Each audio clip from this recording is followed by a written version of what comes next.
Assalamualaikum warahmatullahi wabarakatuh. Berjumpa lagi bersama saya Rohmatul Aziza yang akan menyampaikan berita-berita seputar Kabupaten Seruyan beberapa waktu lalu. Edisi Jumat 16 Juli 2021 yang kami rangkum dalam Seruyan Sepekan.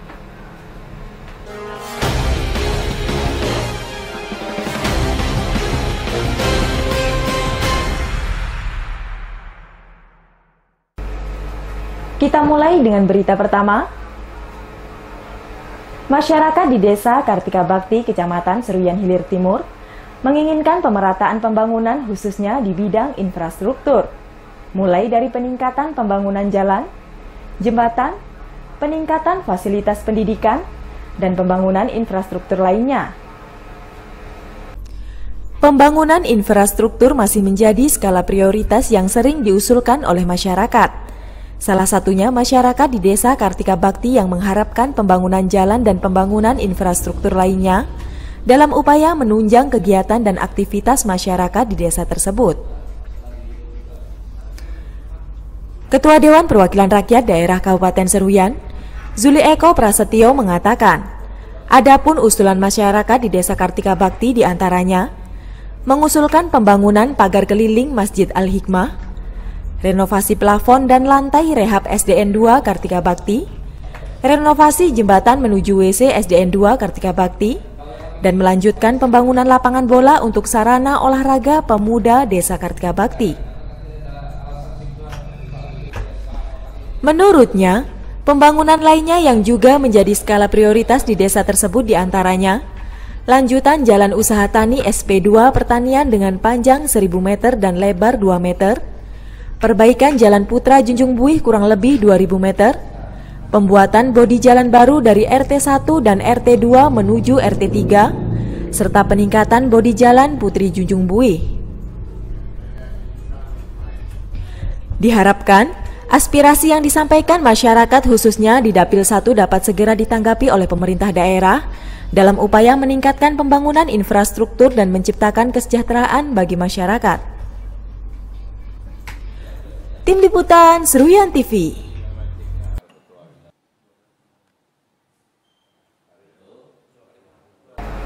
Masih banyak masyarakat terutama yang berada di Dapil 2 yang kondisi rumahnya tidak layak huni. Pemerintah daerah melalui dinas terkait diminta agar dapat kembali melanjutkan program bedah rumah atau bantuan rehab rumah. Rumah menjadi tempat tinggal yang harus dimiliki oleh seluruh masyarakat di Kabupaten Seruyan. Namun apabila kondisi rumah tidak layak huni tentunya akan menimbulkan rasa takut atau khawatir, sehingga perlu tindakan dari pemerintah daerah untuk dapat membantu khususnya bagi masyarakat tidak mampu. Wakil Ketua 2 Dewan Perwakilan Rakyat Daerah Kabupaten Seruyan, Muhammad Aswin mengatakan, masih banyak rumah masyarakat khususnya di Dapil 2 yang kondisinya tidak layak huni dan perlu perbaikan. Di antaranya di beberapa bagian bangunan sudah ada yang berlubang dan mengalami kerusakan, sehingga perlu segera mendapatkan bantuan dan perhatian dari pemerintah daerah. Wakadua menambahkan, kepada instansi terkait agar kembali melanjutkan program bedah rumah yang pernah dilakukan, dengan lebih memperbanyak lagi bantuan bedah rumah bagi masyarakat tidak mampu, baik yang diprogramkan oleh pemerintah pusat maupun yang berasal dari APBD Seruyan. Diharapkan, hal tersebut agar dapat segera direalisasikan oleh pemerintah daerah melalui instansi terkait, agar masyarakat memiliki rumah yang layak huni dengan kondisi yang nyaman. Tim Liputan Seruyan TV. Pendapatan asli daerah di Kabupaten Seruyan saat ini masih belum dapat mencapai target yang diinginkan. Untuk itu, legislator menghimbau dan menyarankan agar instansi terkait agar melakukan jemput bola sampai daerah pelosok. Banyak potensi pendapatan asli daerah yang dapat digali dengan maksimal oleh pemerintah Kabupaten Seruyan dalam upaya meningkatkan pendapatan asli daerah dan menciptakan kesejahteraan masyarakat. Salah satu sumber pajak yang sangat menjanjikan yaitu pajak sarang burung walet. Anggota Dewan Perwakilan Rakyat Daerah Kabupaten Seruyan, Nardi mengatakan, di mana saat ini banyak masyarakat yang memiliki usaha sarang walet, dan tentunya hal tersebut dapat meningkatkan sumber PAD bagi daerah ini, Tentu instansi terkait harus secara berkala melakukan penagihan pajak terhadap pemilik sarang walet tersebut. Selain itu, pemerintah daerah juga harus melakukan jemput bola terhadap sumber PAD di daerah pelosok, dikarenakan masih banyak potensi yang tersimpan dan harus mampu dimanfaatkan dengan maksimal, agar di tahun depan setidaknya PAD yang ada mampu mendekati target yang telah disepakati. Nardi juga meminta pihak perusahaan besar swasta yang bergerak di wilayah setempat agar taat membayar pajak, jangan hanya melakukan investasi namun melakukan penunggakan pajak yang sudah ditetapkan. Tentunya harus ada sinergitas agar tidak ada pihak yang dirugikan baik perusahaan maupun pemerintah daerah. Tim Liputan Seruyan TV.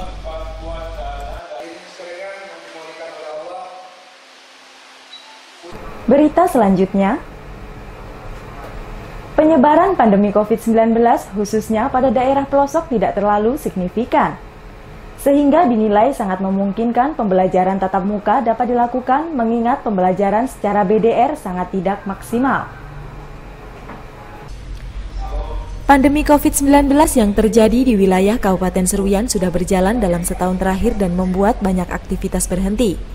Salah satunya proses belajar mengajar yang harus dilakukan dengan media online atau daring. Hal tersebut bertujuan untuk memutus penyebaran pandemi COVID-19 agar tidak semakin meluas. Anggota Dewan Perwakilan Rakyat Daerah Kabupaten Seruyan, Ar-Rahman mengatakan, pihaknya sangat menginginkan agar proses belajar mengajar di Dapil 2 khususnya dapat dilakukan dengan tatap muka. Dikarenakan belajar dengan media daring dinilai tidak efektif dan banyak anak yang hanya bermain game online. Bahkan banyak para orang tua keberatan dengan harga paket yang mahal dan kondisi sinyal yang sangat sulit. Menurutnya, penyebaran COVID-19 di desa-desa Dapil 2 tidak terlalu signifikan terlebih yang jauh dari ibu kota kecamatan. Tentunya pembelajaran tatap muka dapat dilakukan bagi desa yang jauh dari kecamatan tersebut, agar proses pembelajaran dapat lebih efektif dan pendidikan dapat diraih dengan maksimal. Kami di PRD ini sebenarnya sangat ingin sekali pendidikan itu dilakukan yang tatap muka di daerah kami Dapil 2. Karena belajar dengan daring itu tidak efektif. Anak-anak itu sebagian main game saja. Selanjutnya orang tua juga agak keberatan dengan harga paket yang lumayan mahal itu. Nah, yang kedua lagi untuk di desa itu kan penyebaran COVID kan tidak begitu ada di desa itu. Apalagi desa-desa yang agak jauh dari kecamatan kan. Nah, terus sinyal juga susah di sana. Jadi bagaimana mau belajar dengan daring kalau sinyal juga nggak ada kan. Nah, jadi kami berharap untuk waktu yang tidak terlalu lama pembelajaran tatap muka itu diberlakukan khusus bagi daerah-daerah yang desa yang nggak jauh lah dari jangkauan hilir mudiknya orang banyak gitu. Saya rasa tidak menjadi masalah kalau dilakukan belajar tatap muka lagi. Selain itu, untuk fasilitas belajar di sekolah masih lengkap dan mampu untuk melakukan pembelajaran tatap muka.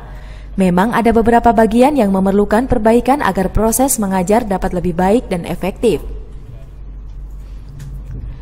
Tim Liputan Seruyan TV.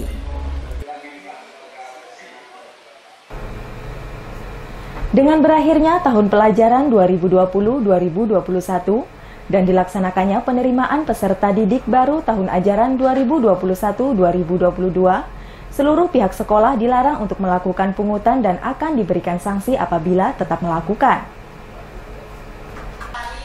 Berdasarkan Peraturan Pemerintah Republik Indonesia Nomor 66 Tahun 2010 tentang perubahan atas Peraturan Pemerintah Nomor 17 Tahun 2010 terkait pengelolaan dan penyelenggaraan sekolah, Permendikbud Republik Indonesia Nomor 44 Tahun 2021 tentang pungutan dan sumbangan biaya pendidikan pada satuan pendidikan dasar, dan Permendikbud Nomor 45 Tahun 2014 tentang pakaian seragam sekolah bagi peserta didik jenjang pendidikan dasar dan menengah.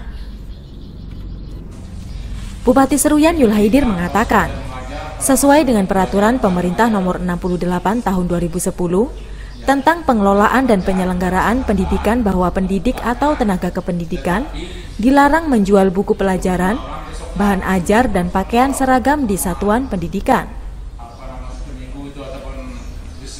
Bupati menambahkan, terkait dengan pakaian seragam sekolah peserta didik jenjang pendidikan dasar dan menengah, bahwa pengadaannya diusahakan sendiri oleh orang tua atau wali murid, dan pengadaan seragam sekolah tidak boleh dikaitkan dengan pelaksanaan PPDB atau kenaikan kelas. Selain itu, apabila nantinya ada kepala sekolah negeri yang melakukan pungutan akan dikenakan sanksi administratif, dan bagi sekolah swasta yang melakukan pungutan akan dikenakan sanksi pencabutan izin operasional. Tim Liputan Seruyan TV.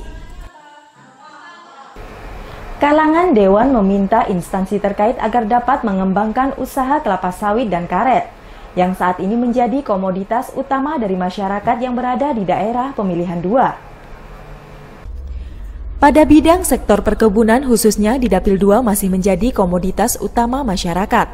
Untuk itu kepada pemerintah daerah agar membantu usaha yang menjadi ladang penghasilan masyarakat, salah satunya dengan memberikan bantuan bibit yang memang menjadi kendala bagi masyarakat saat ini. Wakil Ketua 1 Dewan Perwakilan Rakyat Daerah Kabupaten Seruyan, Haji Bambang Yantoko mengatakan, secara umum di Dapil 2, tanaman kelapa sawit dan karet merupakan tumpuan hidup masyarakat. Untuk itu, pemerintah daerah agar dapat menganggarkan kembali bantuan bibit kelapa sawit bagi petani, mengingat para petani saat ini kesulitan mendapatkan bibit kelapa sawit yang baik dan unggul. Menurutnya, hal tersebut yang menjadi salah satu kendala dan membuat para petani terpaksa menanam bibit sawit cabutan yang diperoleh dari bawah pohon sawit milik perusahaan besar swasta di daerah tersebut. Selain itu, pemerintah daerah juga diminta untuk membuatkan jalan agar dapat memudahkan para petani mengangkut hasil kebunnya. Dikarenakan selama ini para petani sawit dan karet sangat kesulitan saat mengangkut hasil panennya, akibat jalan yang tidak memadai dan terkesan hanya dilakukan perbaikan seadanya. Tentunya pemerintah daerah harus segera turun tangan mengatasi permasalahan tersebut. Tim Liputan Seruyan TV. Guna memaksimalkan capaian target prestasi di bidang olahraga, Dewan minta KONI Seruyan agar mempunyai target dan pemetaan pada setiap cabang olahraga. Komite Olahraga Nasional Indonesia merupakan ujung tombak dari seluruh cabang olahraga.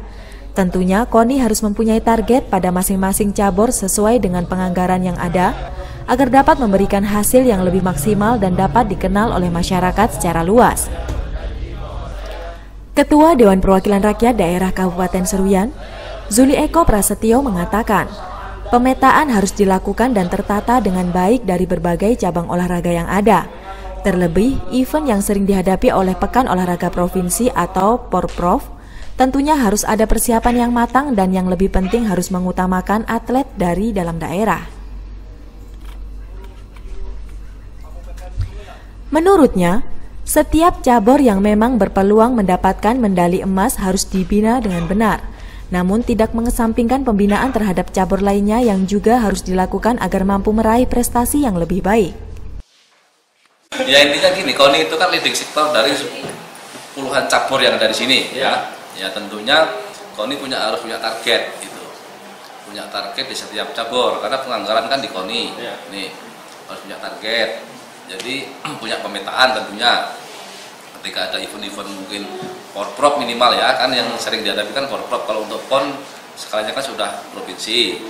Nah minimal ya Porprov lah itu, punya target, KONI punya pemetaan, kira-kira mana cabur yang berpeluang atau punya prestasi untuk mendapat medali emas misalkan. Nah itu coba di support itu. Tapi ya saya harapkan juga nanti ada semua harus ada pembinaannya dari semua cabur yang ada di sini. Seperti itu. Tapi harus ada pemetaan itu. Ya kita pengen prestis juga kan ketika ada event-event itu. Porprov ya, kalau Seruyan dapat medali emas kan satu kebanggaan juga. Nah itu di situ. Yang penting pembinaan itu penting sekali itu dari semua cabur. Tapi di sisi lain harus punya pemetaan mana-mana kira-kira atlet-atlet yang berprestasi yang bisa tarungkan atau dirumahkan di saat agenda-agenda di tingkat wilayah atau di tingkat provinsi seperti Pemprov tadi. Diharapkan pemetaan dapat dilakukan sebaik mungkin agar keinginan mendapatkan medali emas dapat terwujud, dan apabila hal tersebut tercapai tentunya akan menjadi kebanggaan tersendiri bagi kabupaten ini. Tim Liputan Seruyan TV. Kalangan Dewan mengajak masyarakat untuk dapat memanfaatkan lahan perkarangan rumah sebagai tempat menanam sayuran. Karena selain dapat memenuhi kebutuhan sehari-hari, juga dapat meningkatkan perekonomian. Lahan yang berada di sekitar pekarangan rumah termasuk di area sekitar tempat peternakan harus dapat dimanfaatkan. Salah satunya dengan ditanami berbagai jenis sayuran seperti kol, sawi, labu, dan lainnya, di mana kegiatan tersebut juga memiliki nilai ekonomis yang mampu meningkatkan perekonomian. Ketua Dewan Perwakilan Rakyat Daerah Kabupaten Seruyan, Zuli Eko Prasetyo mengatakan, masyarakat harus dapat kreatif dan mampu memanfaatkan lahan di sekitar pekarangan rumah, dan tentunya harus ada dorongan dari pemerintah desa untuk mengembangkan kegiatan tersebut, di mana pemerintah desa harus dapat membantu masyarakat dengan program yang sesuai dengan ekonomi kerakyatan, terlebih dari hasil panen sayuran yang ditanam tersebut mampu menghasilkan omset yang tinggi, dan secara tidak langsung dapat meningkatkan perekonomian dan taraf hidup masyarakat. Ceritanya itu teman saya dia memanfaatkan lahan di sekitar peternakan atau kandang ayamnya. Ya saya lihat bagus, mempunyai nilai ekonomi. Itu dia tanam sayur, terus buah-buah sayuran kayak waloh ya atau apa itu ya. Nah itu memang bagus sekali. Saya juga berharap masyarakat kreatif, dan tentunya nanti ada juga dorongan dari pemerintah desa juga. Kan yang sering saya bilang itu bahwa kepada pemerintah desa silahkan bantu masyarakatnya dari segi program yang mengacu kepada perekonomian kerakyatan, kan bisa aja itu dianggarkan. Ya setiap tahun mungkin dari pemerintah desa 200 juta kah untuk bantuan bibit atau apa, kan bisa. Teman saya tuh bilang itu, saya panen ini saya jual sekian, 100.000 berapa kilo ini itu dari satu tanaman aja, dan banyak sekali di situ. Dan di sana juga punya potensi karena lahan masih ada, gitu. Dan hampir semua di Kabupaten Seruyan di wilayah masih ada lahan kalau cuma untuk karangan kecil aja. Diharapkan pemerintah desa dapat menganggarkan kurang lebih 200 juta dalam 1 tahun berjalan untuk mengembangkan kegiatan tersebut, agar kegiatan pemanfaatan pekarangan dapat dilakukan dengan maksimal. Tim Liputan Seruyan TV.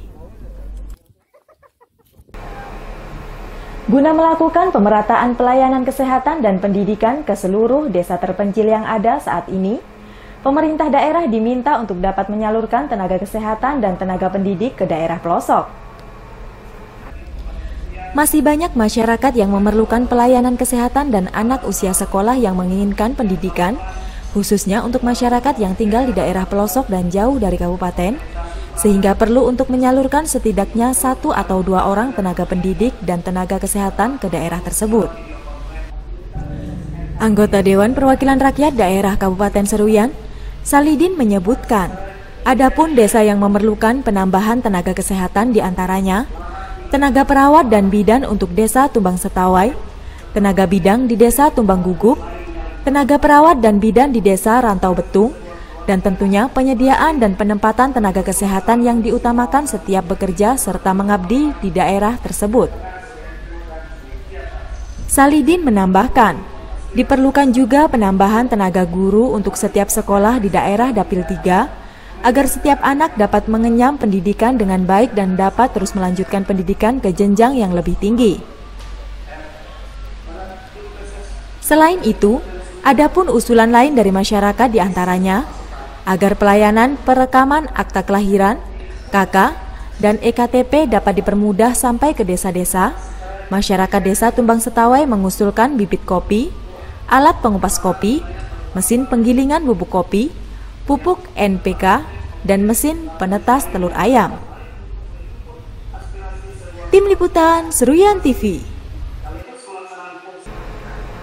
Selain itu, kalangan dewan meminta kepada instansi terkait agar dapat membantu proses pemasaran ikan di Desa Jahitan, karena selama ini warga sekitar mengalami kesulitan dalam proses pemasarannya. Hasil perikanan yang ada di Kabupaten Seruyan sangat melimpah dan mampu untuk mencukupi keperluan masyarakat.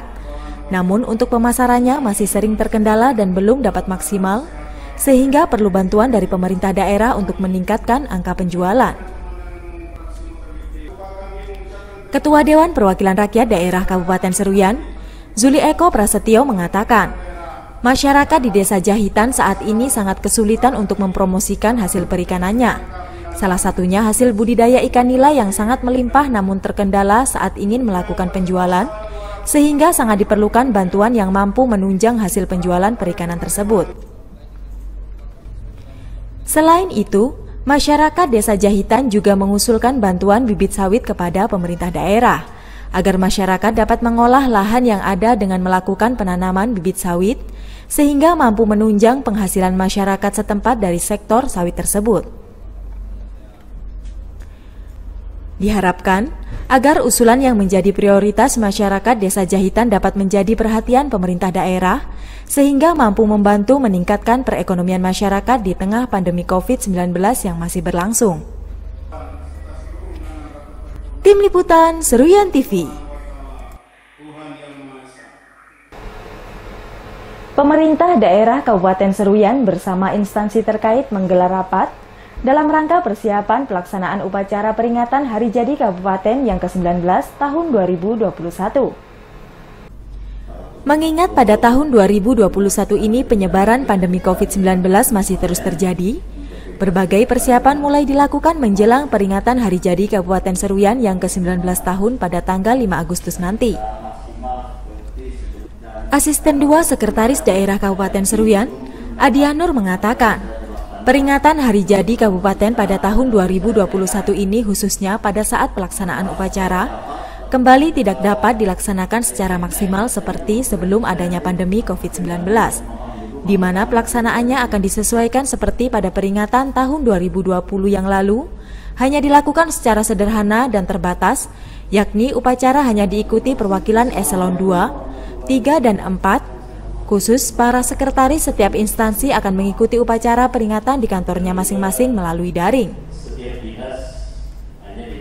Selain itu, juga membahas persiapan pelaksanaan peringatan Hari Kemerdekaan Republik Indonesia yang ke-76 tahun, meski belum ada petunjuk teknis secara resmi yang dikeluarkan oleh pemerintah pusat, namun berbagai persiapan telah dilakukan dengan mengacu pada peringatan tahun lalu.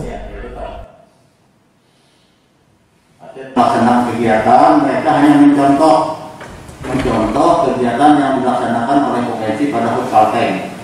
Nah itu, jadi kalau yang petunjuk HUT Kabupaten itu kayaknya tidak akan ada petunjuk khusus.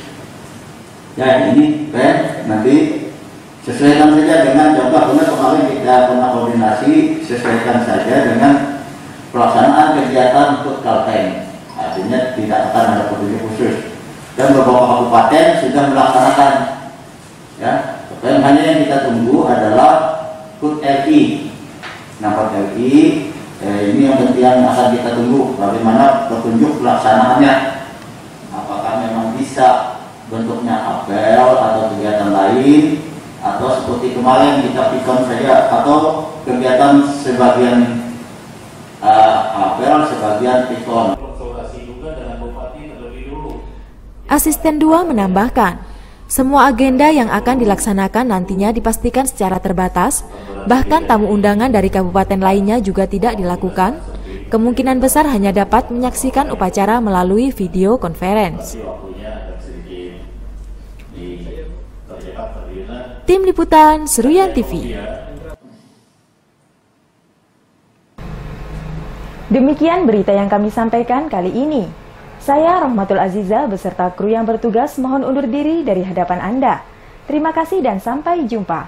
Wassalamualaikum warahmatullahi wabarakatuh.